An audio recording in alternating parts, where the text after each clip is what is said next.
Olá, seja muito bem-vindo! Estamos de volta trazendo muita arte, cultura, ciência e espiritualidade na medida certa para você. Fique ligado, porque o programa Eternidade está começando!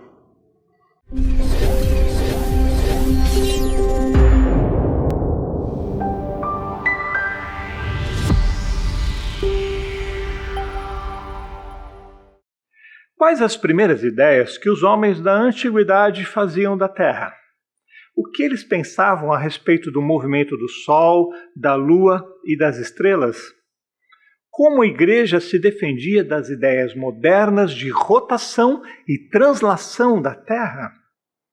No episódio anterior, nós vimos o papel da espiritualidade na ciência. Hoje, vamos ver como a ciência contribuiu para a construção de uma gênese mais racional e aceitável. Se você também gosta de lançar um olhar científico sobre as coisas espirituais e sabe que espiritualidade e ciência se completam, então fique com a gente, porque está começando agora o quadro Ciência e Espiritualidade.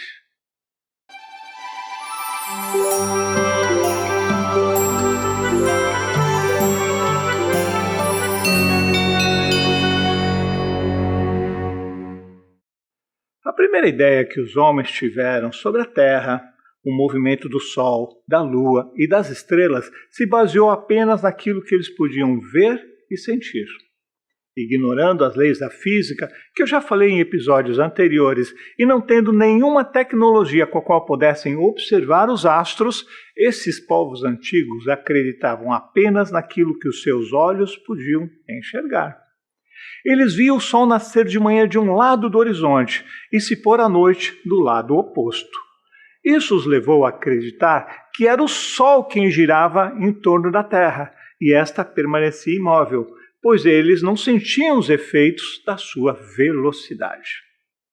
As viagens naquela época eram raras e feitas a curtas distâncias, que não iam além dos limites da tribo ou do vale. Isso não permitia que se observasse o formato côncavo da Terra. Quem dirá então supor que o nosso planeta fosse uma bola? Como esses povos antigos podiam imaginar que a Terra viaja pelo espaço em torno do Sol a uma velocidade de 107 mil quilômetros por hora, se ninguém sente os efeitos dessa velocidade? Imaginar que a Terra é redonda e que tem gente morando na parte inferior do planeta, de cabeça para baixo, isso era inconcebível. Para eles, a Terra era uma superfície plana e circular, como uma pizza. O recheio eram as montanhas e vales, e o queijo derretido, os lagos e mares. Uma ideia deliciosa, com certeza, né? Mas sem fundamento algum. E pasmem, ainda tem gente, hoje em dia, que acredita que a Terra é plana. Pode isso? Tem fundamento uma coisa dessas? Não, né? Dessa ideia de Terra plana surgiu aquela velha expressão que se usa até hoje: ir ao fim do mundo. Quem já não ouviu essa frase, hein? Como o céu parecia ter uma forma côncava, na crença popular ele era considerado uma abóbada, e sua borda repousava nos confins do mundo, como uma pizza, lembra? Eles olhavam para o céu e viam uma vasta cúpula de matéria sólida totalmente preenchida com ar. Daí surgiu aquele termo chamado firmamento, ou seja, coisa firme, sólida, que é usado até hoje. O que parece mais absurdo ainda são as ideias que os povos antigos faziam sobre o nosso astro-rei. Os hindus, por exemplo, eles achavam que o sol se despia da sua luz no horizonte e viajava durante a noite com a sua face escura. Já os gregos acreditavam que o sol era puxado por 4 cavalos e o carro de Apolo. Outros povos antigos pensavam que o sol era como um ferro em brasa que se apagava quando mergulhava no mar distante. E quanto às nuvens, às chuvas e às tempestades? Surgiu uma crença popular de que a abóboda do firmamento tinha rachaduras. Por entre essas falhas, a água vazava e caía no formato de chuva. De acordo com o tamanho da rachadura, podia ser um chuvisco ou uma tempestade. Eles nem imaginavam que a chuva era a água dos rios, lagos e mares que se evaporava e se condensava. Isso por quê? Porque eles não viam o vapor da água subindo aos céus. A total ignorância das leis que regem o universo, a falta de conhecimento sobre as forças da natureza, a constituição dos astros, que pareciam tão pequenininhos e distantes quando olhavam para o céu, fez com que eles acreditassem firmemente que a Terra era o centro do universo e que tudo que Deus criou tinha como única finalidade satisfazer as necessidades humanas. E olha que tem gente que acredita nisso até hoje, tá? Tem alguns que ainda pensam que as estrelas do firmamento são apenas ornamentos do céu, luzinhas piscando para alegrar a vista do homem. Que coisa mais linda, né? Deus criou 6 sextilhões de estrelas no universo. 6 sextilhões se escreve assim, ó. Só para tirar alguns suspiros dos apaixonados e inspirar alguns poetas. Faz sentido isso para você? Tem lógica uma coisa dessas? Ao olhar para o céu, não conseguimos enxergar nem 1% das estrelas da nossa galáxia.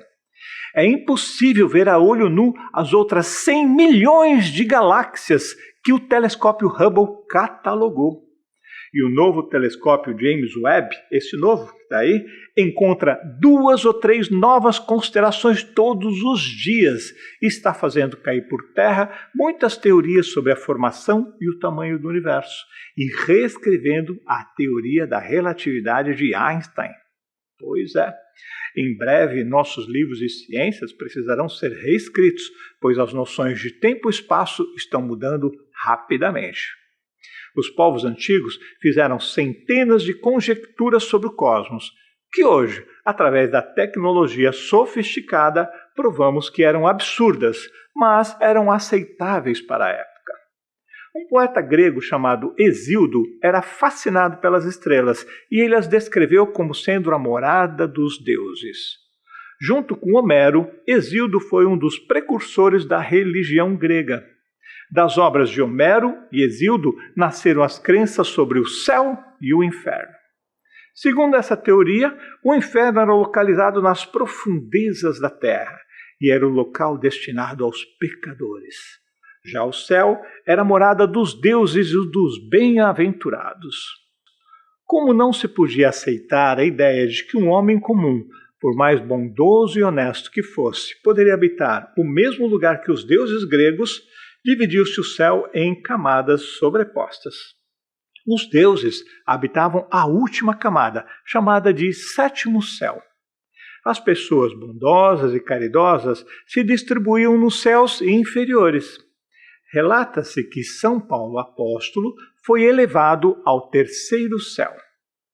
Essa ideia da divisão do céu em camadas é muito parecida com a ideia espírita de que a Terra é dividida em camadas energéticas, mas eu vou falar mais profundamente a respeito das camadas energéticas nos próximos episódios, tá? O movimento dos astros foi observado com muita exatidão pelas mais antigas civilizações, desde a Caldeia, na antiga Babilônia, e também pelos hindus, na Índia, e principalmente pelos egípcios, que viviam às margens do rio Nilo. Isso, pessoal, há mais de 5.000 anos atrás, tá? Desde aquele tempo já se sabia que certas estrelas tinham um movimento próprio em relação às outras, que permaneciam imóveis. Concluíram então, a partir dessas observações, que estas não estavam presas à abóbada e chamaram de estrelas errantes ou planetas, para distingui-las das estrelas fixas. Os astrônomos daquela época calcularam seus movimentos e retornos periódicos.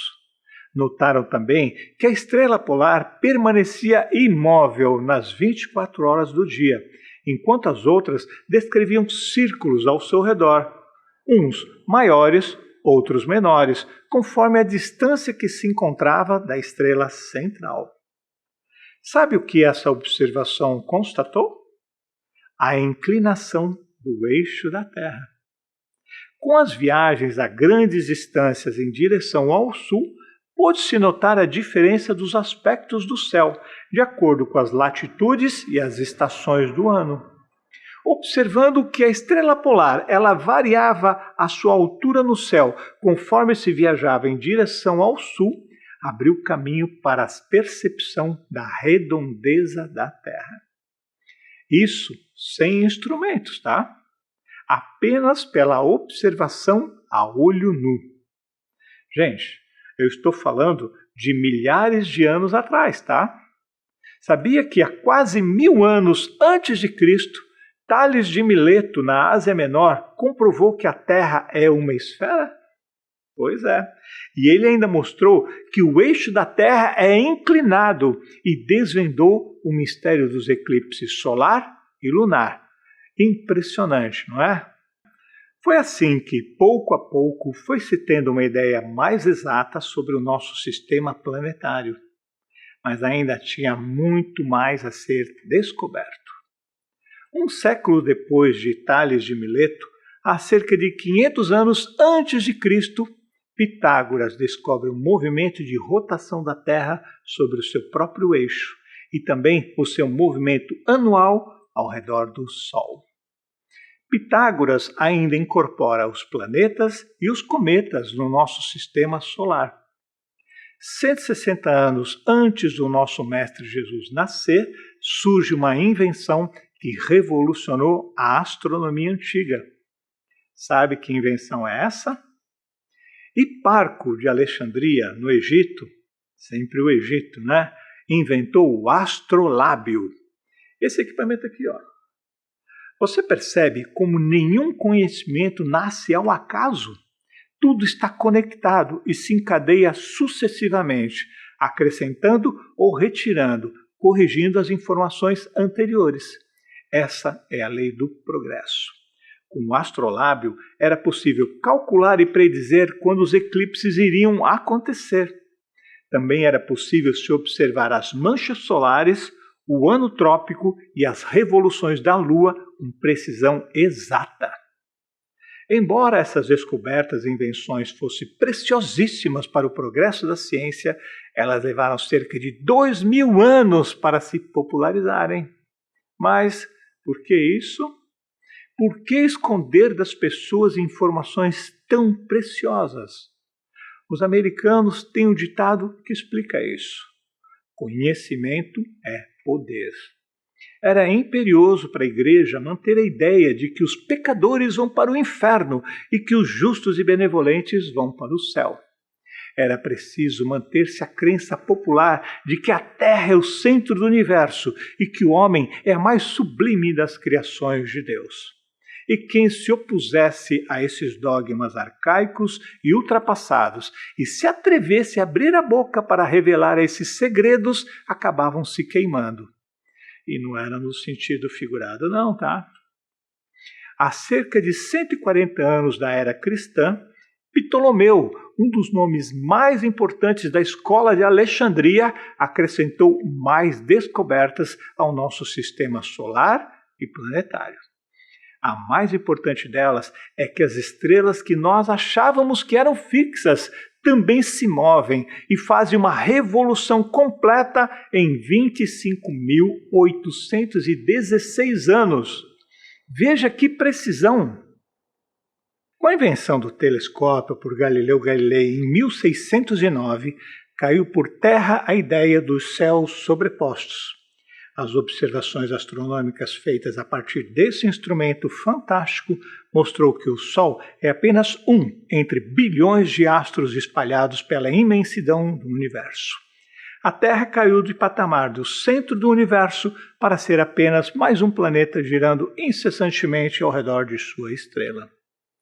Galileu traçou com precisão a órbita de Mercúrio, Marte, Saturno e dos outros planetas que conseguiu observar com seu primeiro telescópio, fabricado ainda de forma rudimentar. Esta invenção revolucionou a ciência e marcou a entrada na era da astronomia moderna. Mas demorou um pouquinho para isso acontecer, tá? Era a época da Inquisição e a Igreja Católica se sentiu ameaçada pelas ideias revolucionárias do astrônomo. O Santo Ofício decidiu levar Galileu a julgamento pelo Tribunal da Santa Inquisição. Para escapar de morrer na fogueira, como tantos outros antes dele, Galileu foi obrigado a renunciar publicamente de todas as ideias em que ele acreditava e se calar sobre as descobertas que ele havia feito com o seu telescópio. Sua pena de morte foi convertida em prisão perpétua, que ele cumpriu em sua casa até o fim de seus dias. Esse foi um momento histórico de retrocesso, em que ciência e religião caminharam em direções opostas. Vou fazer aqui um pequeno parênteses, tá, pessoal? Eu não sou contra a igreja de forma alguma, tá? Minha base religiosa é o catolicismo, e eu leio e acredito na Bíblia. Não estou atacando ou difamando a igreja, apenas apresentando os fatos históricos facilmente comprovados com uma breve pesquisa na internet, ok? A verdade sempre vem à tona, e a lei do progresso passa por cima de quem se opõe às comprovações científicas. Por isso a importância das religiões se manterem atualizadas, corrigindo as interpretações equivocadas dos textos sagrados. Caso contrário, seus adeptos estarão sendo obrigados a uma fé cega e incontestável, e outros acabarão abandonando a igreja por apresentar ideias retrógradas, fora da razão e do bom senso, em oposição aos fatos cientificamente comprovados. A partir da invenção do telescópio, as velhas crenças sobre a criação do universo e do surgimento do homem ficaram insustentáveis e tiveram que desaparecer gradualmente. Tem o velho ditado que diz: "Conheça a verdade e ela vos libertará." Bastou a invenção de um simples instrumento de ótica para mudar a visão da humanidade sobre crenças milenares que pareciam inabaláveis. Depois disso, veio a tipografia e as pessoas deixaram de se embalar por ilusões e passaram a tomar parte na luta pela disseminação do conhecimento. Isso nos faz pensar em quão grande é o universo, em contradição com as ideias mesquinhas que nossos ancestrais queriam nos passar. Hoje, vemos o quão é sublime a obra de Deus quando olhamos através das eternas leis da natureza criadas por Ele.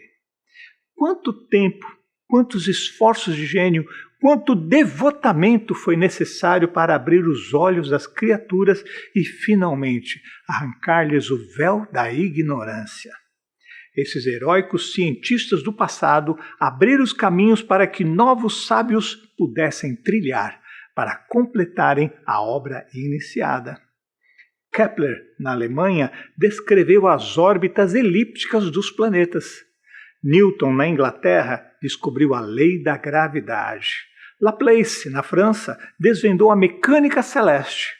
Einstein, na Alemanha e posteriormente nos Estados Unidos, escreveu a teoria da relatividade.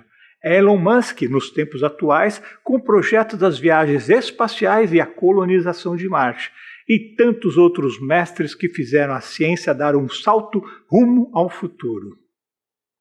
E as descobertas não param por aí.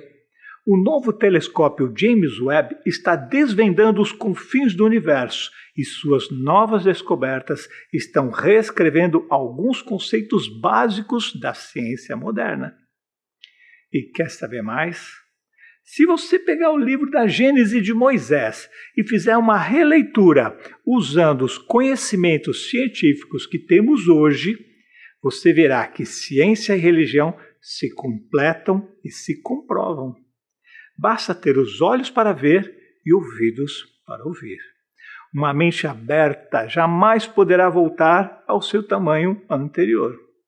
Assim como a ciência vem fazendo há milênios, a religião precisa se atualizar, ou acabará caindo em descrédito e se extinguindo naturalmente por falta de bases racionais em que possa se sustentar. Eu acredito que ciência e religião devem andar lado a lado, de mãos dadas, uma se apoiando na outra. Mas algumas pessoas preferem manter suas crenças antigas, mesmo que isso não faça muito sentido para elas mesmas. Seja qual for em que você acredita, eu respeito isso. Não importa qual caminho espiritual nós escolhemos, Jesus é um só. Só Ele é o caminho, a verdade e a vida, e ninguém vai ao Pai senão por Ele. E você, também acredita que espiritualidade e ciência se completam e se comprovam? Deixe uma mensagem para a gente. E considere também apoiar o Eternidade, patrocinando o nosso programa ou contribuindo com o nosso canal. O quadro Ciência e Espiritualidade vai ficando por aqui, mas não saia daí, porque o Eternidade tem muito mais coisas interessantes para você. Até mais!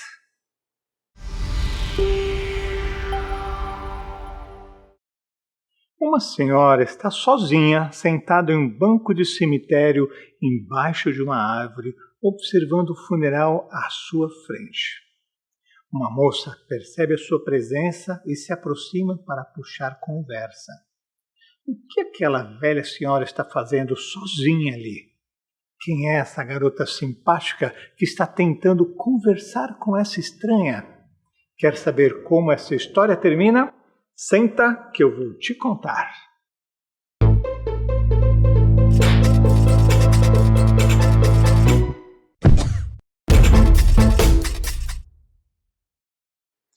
Em um cemitério-jardim está acontecendo um funeral.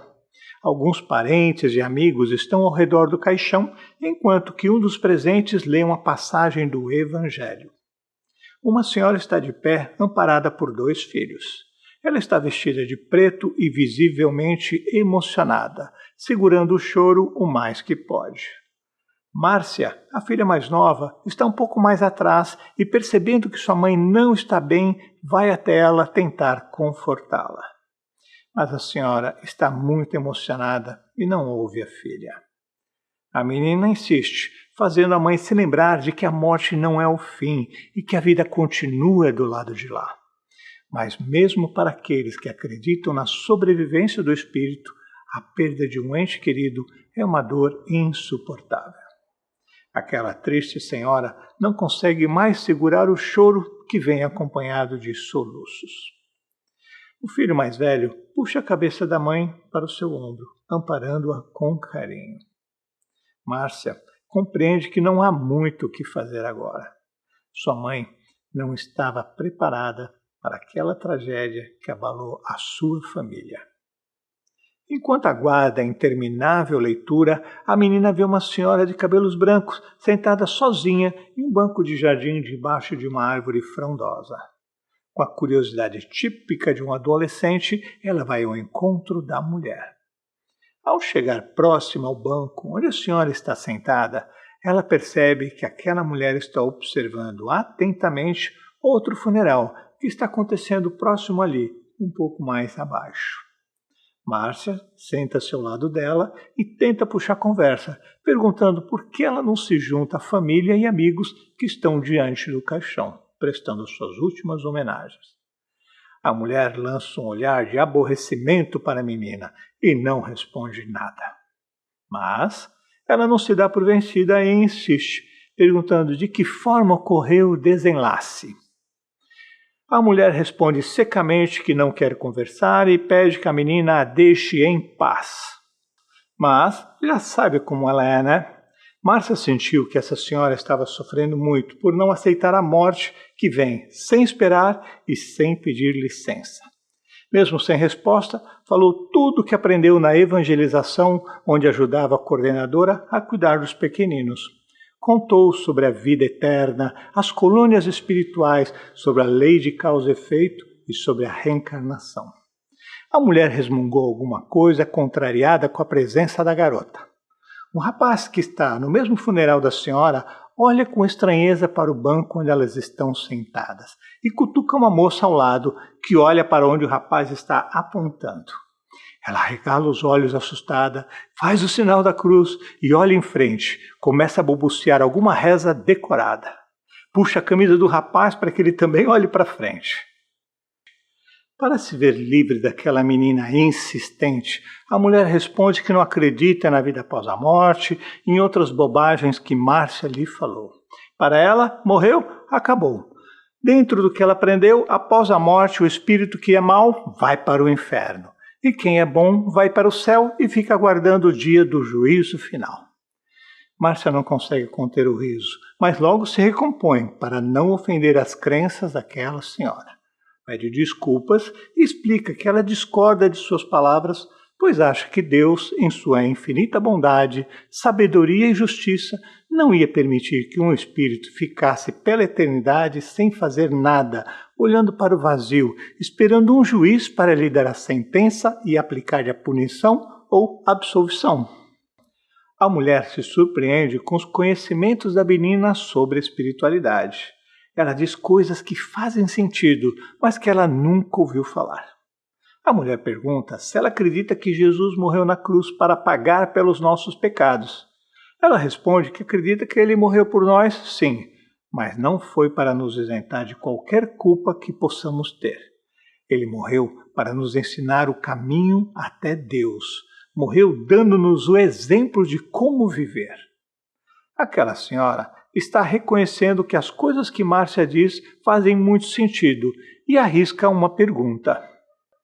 E para onde você acha que nós vamos depois da morte, minha filha? Há muitas moradas na casa do meu pai, responde Márcia. Jesus nos ensinou isso. Nós vamos para uma dessas moradas, aquela que merecermos. E pegando na mão da senhora, continua.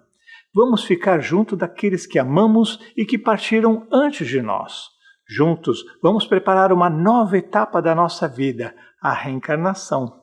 A morte não é um fim, é apenas o início de uma nova jornada. A mulher está bastante comovida. Lágrimas brotam de seus olhos, pois essas palavras tocaram seu coração e sua alma. Ela segura carinhosamente as mãos de Márcia, agradecendo as palavras que lhe fizeram muito bem. Sem soltar as suas mãos, olha tristemente para o funeral onde a sua família está. Volta a olhar para Márcia dizendo: desculpa minha grosseria, minha querida. Eu não estava preparada para o que aconteceu comigo. Márcia dá um sorriso cativante para a senhora e mostrando que isso não teve a menor importância alguma. A menina olha o funeral onde sua família está e percebe que está quase acabando. Restam apenas algumas pessoas que estão esperando os coveiros terminarem de cobrir a sepultura. A menina se despede da senhora com carinho e vai ao encontro de seus familiares. A senhora também se levanta e vai em direção aos seus. Márcia chega perto de sua mãe no momento em que ela está depositando um porta-retratos no monte de terra sobre o caixão. A mãe sai dali amparada pelos rapazes. Eles atravessam o corpo fluídico de Márcia sem sentirem a sua presença. Na foto da sepultura é possível ver o sorriso cativante de Márcia no dia de sua formatura no ensino médio. Aquela senhora é recebida com o abraço de um rapaz e de uma moça. O padre também se aproxima da senhora e a cumprimenta com muito respeito. O olhar das duas se cruzam e a senhora sorri. Márcia retribui o sorriso. Apesar do desencarne prematuro, seu espírito sabe que agora está começando uma nova etapa de sua vida, o início de uma nova jornada. Ela levanta seus olhos para o céu, agradecida a Deus pelo corpo que lhe serviu de morada e por esta vida de aprendizado e de crescimento espiritual. E aí, gostou dessa história? Márcia é um roteiro de um curta-metragem que eu escrevi em 2017 e quero transformar em um filme assim que eu puder. E você? Você acha que vale a pena levar Márcia para a telinha? Deixe o seu comentário para a gente. O Senta que eu vou te contar dessa semana acabou, mas o Eternidade continua com muitas atrações para você. Continue com a gente e fique com Deus.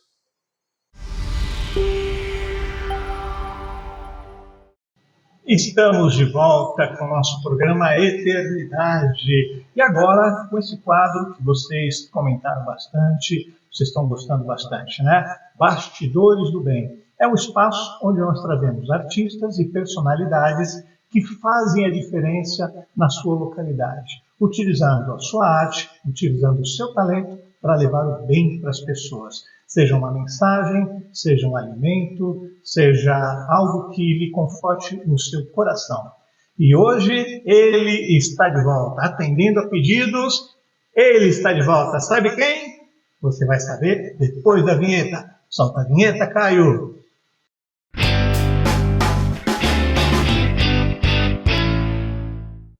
Este é o Bastidores do Bem. E ele está de volta, atendendo aos nossos pedidos. Marcos Túlio. Seja bem-vindo, Marcos Túlio.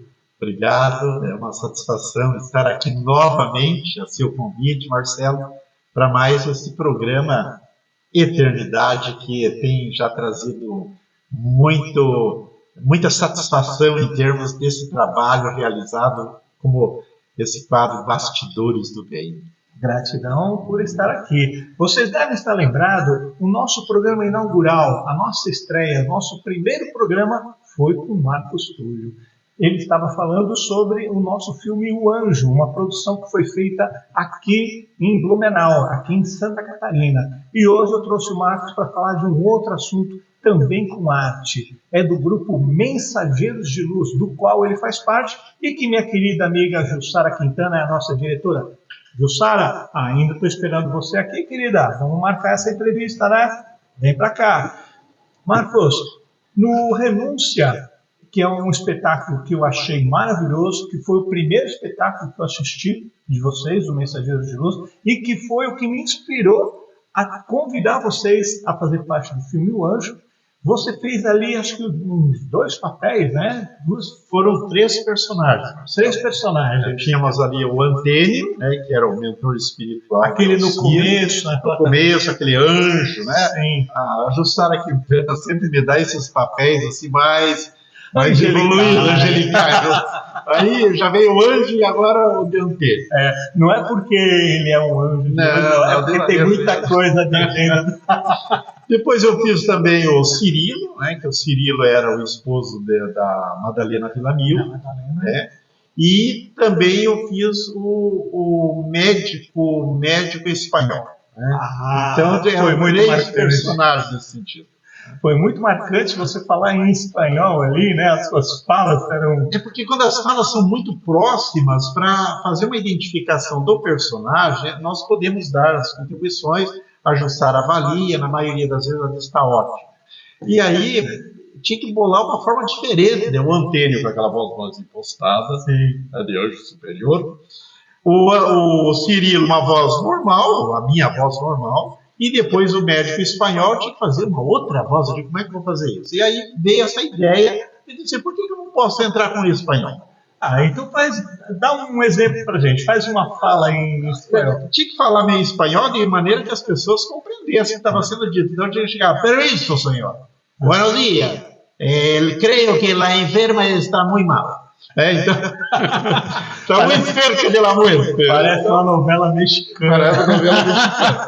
Então foi assim, as pessoas não deixavam de entender, assim como outros papéis também que acabei fazendo, que era de um francês, e aí tinha que ter aquele sotaque francês, né, com aquele biquinho, e agora recentemente estamos com outro espetáculo aí, que é Francisco, o Sol de Assis, e que eu faço Pedro Bernardoni, e aí consequentemente eu tenho que ter um tom de italiano. Aí ele vai lá meio italiano, mas o italiano fala com as mãos, fala alto, buongiorno. Isso mesmo. Eu lembro que fui assistir esse espetáculo e assim, o teatro lotadinho, que espetáculo maravilhoso, né? Nós tivemos 600 e poucas pessoas que foram assistir a esse espetáculo. Caramba. Quase fechou a lotação mesmo. Mas no espaço de baixo, né, 500 pessoas, espectadores, nós conseguimos lotá-lo. Então foi um espetáculo maravilhoso e até, por sinal, vamos fazer questão de dizer aqui, Marcelo, você deu uma grande contribuição nesse nosso teatro, porque nós trabalhamos com a chamada holografia, é isso? Holografia.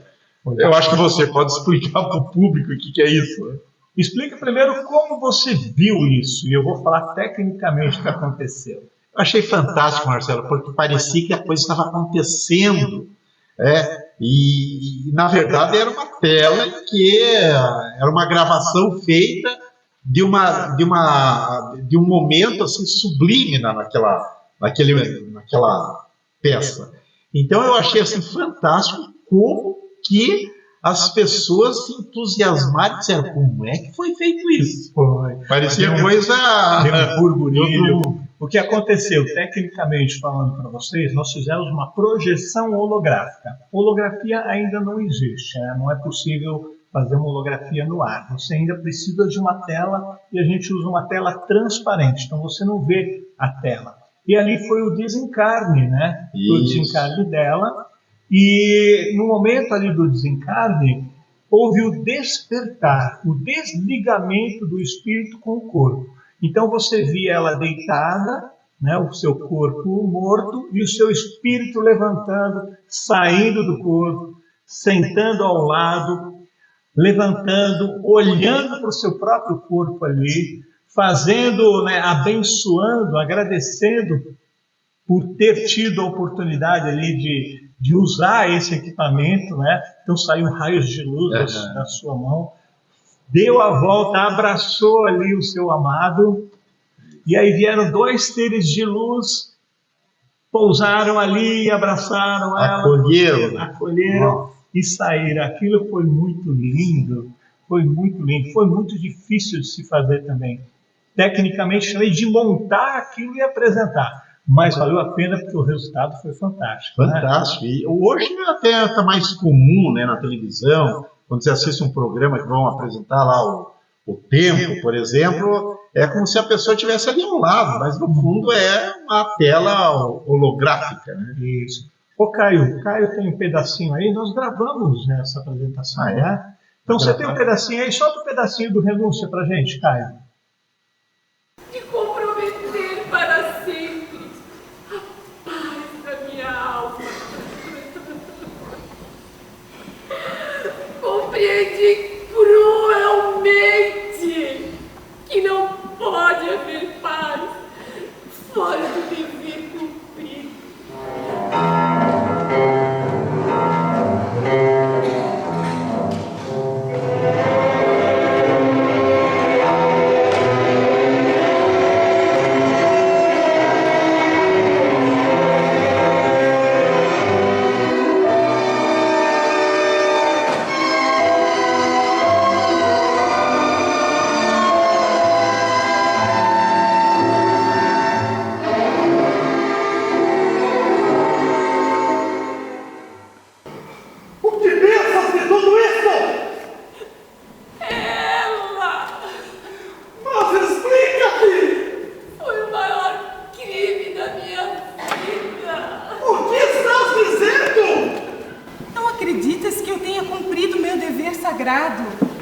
Antigamente, as tuas obrigações sacerdotais impuseram-nos a separação. Lutei para que não abandonasses o que sempre considerei uma sublime tarefa. Entretanto, hoje, busco harmonizar as minhas ideias com a tua decisão. E eu sinto que a consciência pura é o melhor dote que posso te trazer para a nossa eterna aliança. Perdoa-me.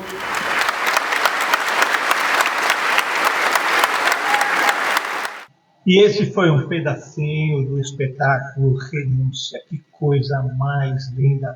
Jussara Quintana, minha querida, parabéns. Olha, a Jussara é muito exigente, não é não? É exigente. Essa mulher, enquanto não está perfeito, ela faz repetir inúmeras vezes, inclusive. Por isso que o espetáculo é tão maravilhoso. Porque se fosse de qualquer jeito, feito por qualquer um, seria uma apresentaçãozinha medíocre, que a gente aplaudiria só por caridade. E não, a gente vai assistir, a gente se emociona com o trabalho feito pelo Mensageiro de Luz. E esse trabalho que a Jussara Quintana faz é um trabalho de uma profissional. Ela é uma profissional nessa área. E ela pegou esse grupo de amadores e conseguiu fazer com que eles sejam, digamos assim, semi-profissionais, porque nós não somos um grupo profissional, mas é um grupo que apresenta todas as características de um grupo profissional, como, por exemplo, as luzes. São diversas luzes, nós temos as mesas de som, tem toda a aparelhagem de som para fazer exatamente o momento da trilha sonora. Então, tudo isso, os figurinos, é isso que encanta o público. Não é um teatro qualquer, não, é um teatro de qualidade. De qualidade. E levando mensagens da espiritualidade, mensagens positivas, mensagens edificantes, né? Simplesmente, ó, sensacional. Caio já está levantando o dedinho, né, Caio? Poxa, está terminando o nosso tempo. A gente tem um tempo que a gente tem que respeitar. Então vamos lá para as nossas últimas considerações, né? Pessoal, vocês estão assistindo? Vocês estão percebendo como é fácil fazer o bem através da arte? Se você tem algum talento, se você sabe pintar, se você sabe tocar um instrumento, se você sabe cantar, se você sabe fazer alguma coisa de diferente que possa ajudar outras pessoas, reúne aí um grupinho. Quer fazer um teatro como Mensageiros de Luz? Vai na sua casa, na sua congregação, no seu bairro, na sua escola. Junte pessoas que também querem fazer isso. Busque auxílio de profissionais que estão sempre à disposição. Pessoal que filma, pessoal que algum diretor de teatro, ou alguém que tem um pouco mais de experiência, e vá fazer o bem. Vamos fazer uma corrente, elos de ligação dessa grande corrente do bem, espalhando o bem pelo mundo, né? O mundo está cheio de coisas tão ruins, né? Vamos espalhar o bem, né? Vamos espalhar a luz. Exatamente, Marcelo. Eu creio que o bem vai fazendo com que as coisas naturalmente vão melhorando na nossa sociedade. E todos nós temos minimamente uma habilidade. Então é descobrir qual é a minha habilidade, o que eu posso fazer para melhorar. Ainda que seja com uma pessoa com 2, 5, 10, mas eu tenho que procurar fazer esse bem, porque naturalmente as coisas boas voltam para si mesmo. Tudo aquilo que você faz para o outro, primeiro passa por você e vai até o outro, e depois, muito importante, existe uma lei chamada negação e reação, aquilo volta para você. Se você fez o bem, você recebe o bem 2 vezes. A primeira porque passou por você, e a segunda porque vai retornar para você. E se fizer o mal, é a mesma coisa. Tá? É a mesma coisa. Não, então, Marcos Túlio, para a gente poder encerrar, então, né, uma mensagenzinha para os nossos espectadores que estão assistindo a gente aí pelo Brasil afora. Bom, a mensagem é aquela: vamos produzir o bem. Produzir o mal não traz benefício nenhum. Vamos produzir o bem, produzindo o bem da forma como nós acreditamos que estamos fazendo bem, já é uma grande coisa. Ainda que seja pequena a nossa obra, mas já estamos contribuindo para que essa energia possa se disseminar pelo todo. Isso, então fica o convite aí. Vamos fazer parte dessa grande corrente do bem, espalhando luz, espalhando amor por onde a gente passar, espalhando o bem. Então, Marcos, muito obrigado por ter vindo novamente, e a gente marca mais para frente aí uma nova participação sua aqui no Bastidores do Bem. Naturalmente, porque é um tempo curto, nós precisamos de um pouco mais de tempo, mas a gente sabe que tem as limitações. Então tá certo. Pessoal, gratidão por terem assistido, terem ficado com a gente aqui no Eternidade, nesse quadro, né, tão especial que é o Bastidores do Bem, onde nós trazemos personalidades e artistas para contarem como que esse bem é feito por trás das câmeras, por trás dos panos das cortinas. Tá bom? Galera, muito obrigado. Fiquem com Deus.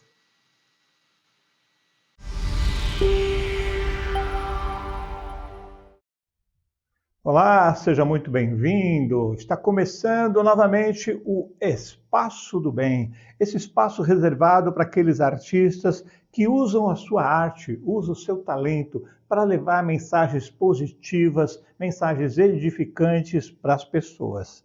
Hoje vamos apresentar 2 meninas, a Laura e a Luísa, que trazem uma música muito inspiradora. Por quais caminhos você está seguindo? Está difícil caminhar?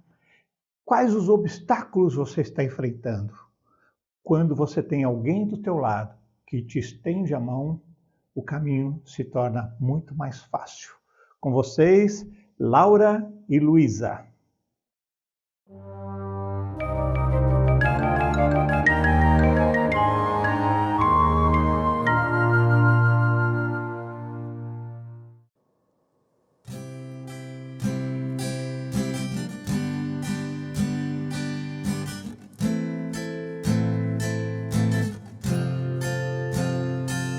Nessa longa estrada chamada vida, por quais caminhos podemos seguir? E quem além de nós pode decidir? Caminhos muito diferentes que nos levam à indecisão, acertando e errando, seguindo evolução.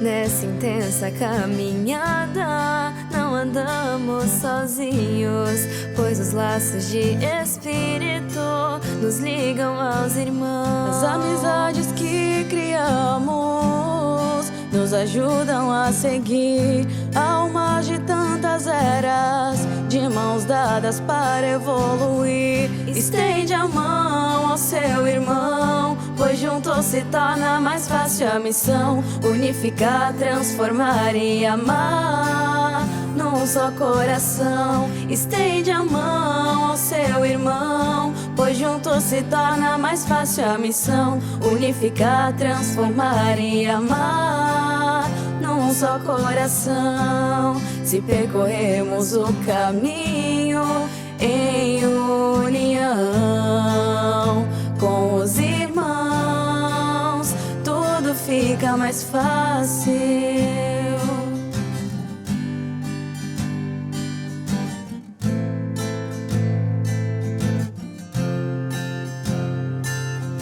Ao longo dessa caminhada, muitos desafios vão surgir, mas lembre que não estamos sós, Jesus está sempre aqui. Uma alma iluminada de um enorme coração, vigiando a todos nós e mostrando a direção. Com a paz e a união, com Jesus no coração, não temos nada a temer, pois temos a direção.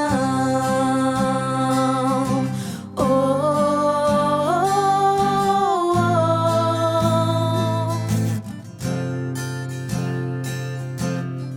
Estende a mão ao seu irmão, pois juntos se torna mais fácil a missão. Unificar, transformar e amar num só coração. Estende a mão ao seu irmão, pois juntos se torna mais fácil a missão. Unificar, transformar e amar num só coração. Se percorrermos o caminho em união com os irmãos, tudo fica mais fácil.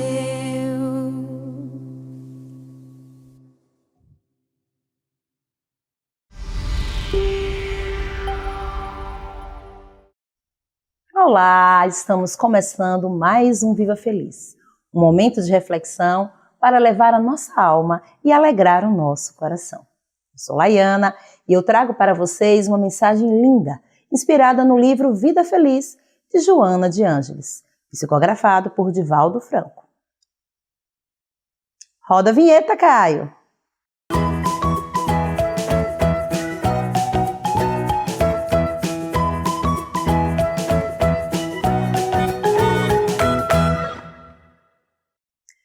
Torne-se amigo de todas as pessoas. A amizade é um tesouro do espírito que deve ser repartido com as demais criaturas. É como um sol que irradia e felicita todos que o recebem. Há uma imensa falta de amigos na Terra, gerando desconfiança, desequilíbrio e insegurança. Quando há escassez de amizade na vida, o homem corre perigo por si mesmo. Seja um amigo gentil, mesmo que por enquanto você experimente incompreensão e dificuldades. Lembre-se que os amigos são os irmãos que Deus te permitiu escolher. Cuide bem de quem está ao seu lado em todas as ocasiões. Estende a mão ao seu irmão. Você sempre será o primeiro a ser beneficiado pelo seu gesto de bondade. Para você, que sabe a importância de se cativar um amigo, vou cantar uma canção do GAN, Grupo Arte Nascente, chamada Cativar. Uma palavra tão linda, já quase esquecida, me fez recordar. Contendo 7 letrinhas e todas juntinhas se lê cativar. Cativar é amar, é também carregar um pouquinho da dor que alguém tem que levar. Cativou, disse alguém, laços fortes criou. Responsável tu és pelo que cativou. Num deserto tão só, entre homens de bem, vou tentar cativar, viver perto de alguém. Vou tentar cativar, viver perto de alguém. Cativar é amar, é também carregar um pouquinho da dor que alguém tem que levar. Cativou, disse alguém, laços fortes criou. Responsável tu és pelo que cativou.